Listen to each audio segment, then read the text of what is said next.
अस्सलामुअलैकुम। उम्मीद करता हूँ आप सब खैरियत से होंगे।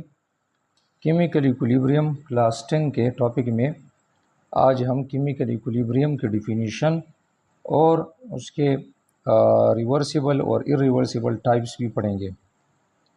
तो केमिकल इक्विलिब्रियम की डिफिनीशन है। इससे पहले वीडियो में हमने केमिकल इक्विलिब्रियम के इंट्रोडक्शन में और उसमें रिएक्टेंट्स, प्रोडक्ट्स, केमिकल रिएक्शन क्या होता है, ये सारी चीज़ें डिटेल से पढ़ चुके थे। तो दोबारा भी उसमें आज मेन टॉपिक है केमिकल इक्विलिब्रियम।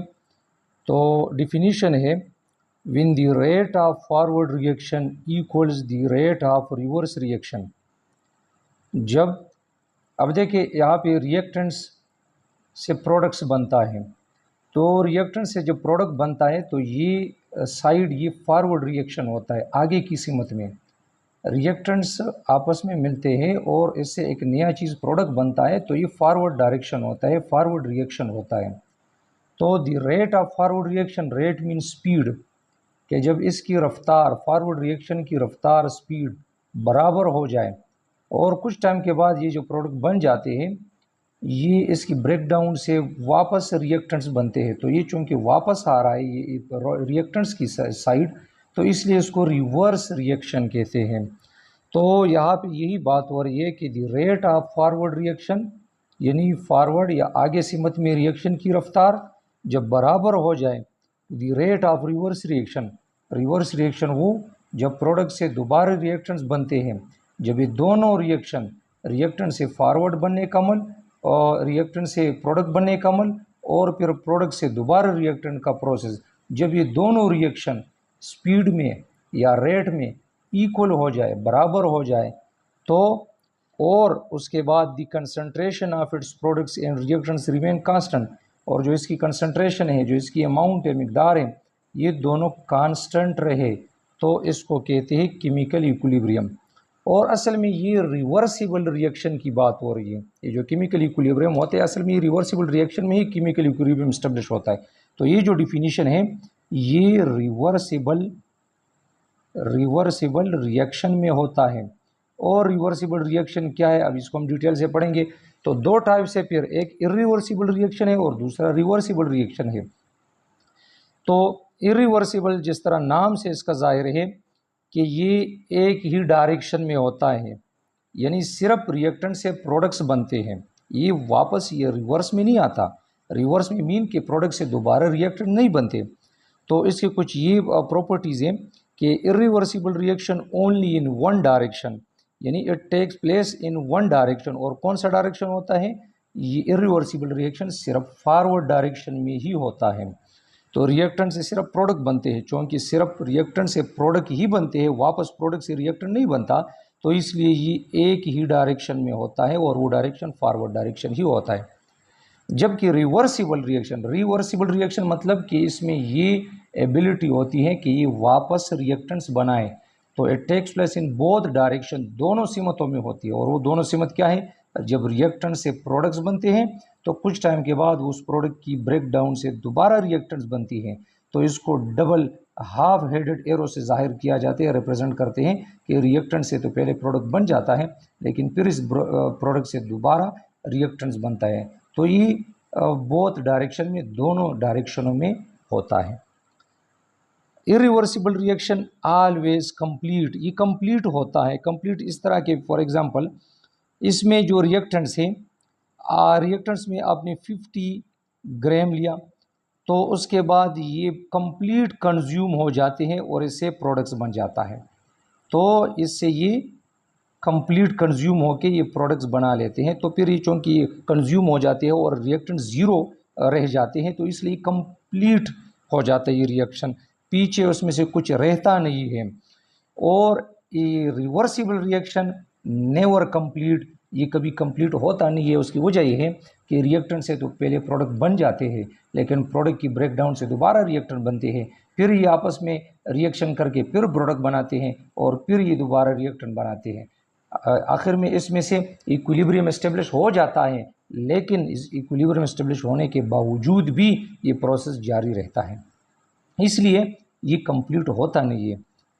थर्ड में, इरिवर्सिबल रिएक्शन में इक्विलिब्रियम डज नॉट एस्टेब्लिश, इसमें इक्विलिब्रियम कायम नहीं होता। वजह यह है कि जो रिएक्टेंट थे वो कंप्लीट कंज्यूम हो जाते हैं, प्रोडक्ट बना लेते हैं, और इक्विलिब्रियम तो दोनों साइड पे रिएक्शन होना चाहिए। तो ये वन साइड है, क्योंकि जो रिएक्टेंट्स थे वो कंज्यूम होकर प्रोडक्ट बना लेते हैं, रिएक्टेंट्स ज़ीरो रह जाते हैं, कुछ रहता नहीं बाकी, तो इक्विलिब्रियम भी नहीं बनता।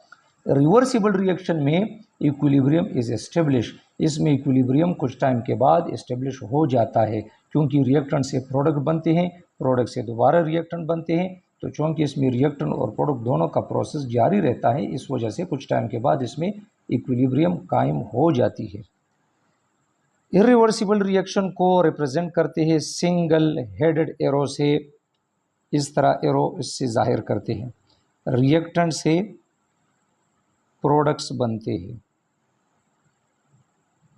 सिर्फ प्रोडक्ट्स इसमें से बन जाते हैं, ये कंज्यूम हो जाती है रिएक्शन कंप्लीट। जबकि रिवर्सिबल रिएक्शन को इसको हाफ डबल हेडेड एरो से रिप्रेजेंट करते हैं, क्योंकि देखिए पहले रिएक्टेंट से प्रोडक्ट बन जाते हैं, लेकिन ये प्रोडक्ट चूँकि फिर स्टेबल नहीं होते, इसलिए ये एक्टिव होते हैं, फिर दोबारा इससे रिएक्टेंट्स बन जाते हैं। और ये जो इरिवर्सिबल है इसमें प्रोडक्ट स्टेबल होते हैं, ये इनर्ट होते हैं, दोबारा इसी की ब्रेकडाउन से फिर ये नहीं बनते।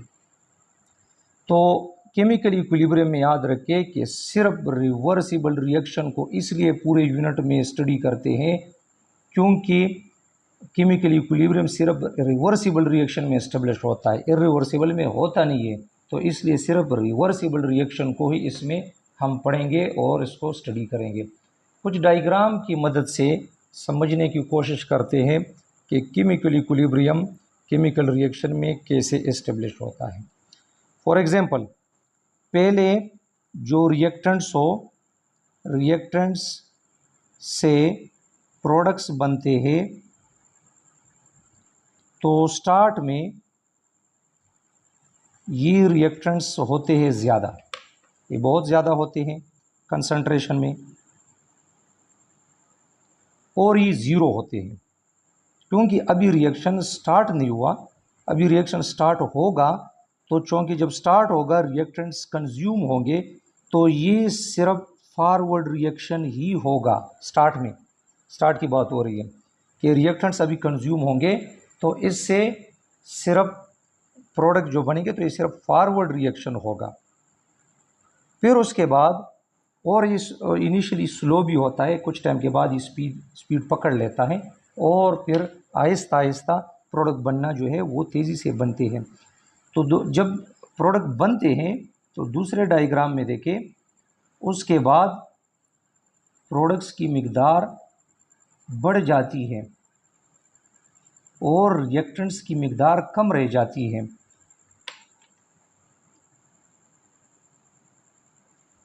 अब रिएक्टेंट्स कंज्यूम होने लगे हैं और प्रोडक्ट्स बनना शुरू हो गए हैं। तो इस तरह जब रिएक्टेंट्स कम रह जाते हैं और प्रोडक्ट्स ज़्यादा बन जाते हैं, तो ये फॉरवर्ड रिएक्शन जो है, फॉरवर्ड रिएक्शन स्लो हो जाता है। ये स्लो हो जाता है क्योंकि रिएक्टेंट्स कम रह गए। इसके बाद अब ये इस प्रोडक्ट्स की ब्रेकडाउन शुरू होगी या आपस में रिकम्बाइन होंगे और इससे प्रोडक्ट रिएक्टेंट्स दोबारा बनेंगे। तो उसके बाद डायग्राम में अगर आप देखें, जब ये प्रोडक्ट्स रिएक्टेंट्स बनाएंगे तो यहाँ पे जब प्रोडक्ट से रिएक्टेंट्स बनेंगे तो देखें ये रिवर्स साइड पे आ रहा है, तो ये फिर रिवर्स रिएक्शन शुरू हो जाएगा। और शुरू में ये भी इसी तरह आहिस्ता आहिस्ता फिर तेज़ होता है क्योंकि अब ये प्रोडक्ट्स की मिकदार कम रह जाती है, रिएक्टेंट्स दोबारा वापस जो आ रहा है वही रिएक्शन है, रिएक्टेंट्स ज़्यादा बन रहे हैं। तो फिर प्रोडक्ट से रिएक्टेंट्स बनने का प्रोसेस भी स्लो हो जाता है। आखिरकार एक स्टेज ऐसा आ जाता है जिसमें ये प्रोडक्ट्स और रिएक्टेंट्स एक ही स्पीड से या एक ही रेट से प्रोसेस करते हैं और इसमें इनकी कंसंट्रेशन कांस्टेंट हो जाती है और यही स्टेट होता है, यही स्टेज होता है जब ये इक्विलिब्रियम में आ जाते हैं। यही इनके इक्विलिब्रियम का स्टेज होता है कि जब rate of forward reaction becomes equal to the rate of reverse reaction, जिसमें फॉरवर्ड रिएक्शन की रेट या रफ्तार रिवर्स रिएक्शन की रेट या रफ्तार के इक्वल हो जाता है और इसकी कंसंट्रेशन, ये रिएक्टेंट्स और प्रोडक्ट की कंसंट्रेशन कांस्टेंट हो जाती है। तो इस तरीके से रिवर्सिबल रिएक्शन में इक्विलिब्रियम इस्टेब्लिश होता है। तो ये पूरा प्रोसेस था जिसमें से केमिकल इक्विलिब्रियम क्या होता है, उसकी डिफिनीशन क्या है और रिवर्सिबल और इरिवर्सिबल रिएक्शन के दरमियान फ़र्क क्या है और कुछ डायग्रामों की मदद से हमने समझा। उम्मीद करता हूँ आप लोगों को ये समझ आया होगा। मज़ीद इंशाल्लाह इसमें से हम जो टॉपिक होंगे इसके कुछ एग्जाम्पल है वो भी करेंगे, डायनेमिक इक्विलिब्रियम उसके बारे में पढ़ेंगे और जो टॉपिक है उसको मज़ीद इसके इंशाल्लाह पढ़ेंगे। तो अपना बहुत ख्याल रखिए। अल्लाह हाफ़िज़।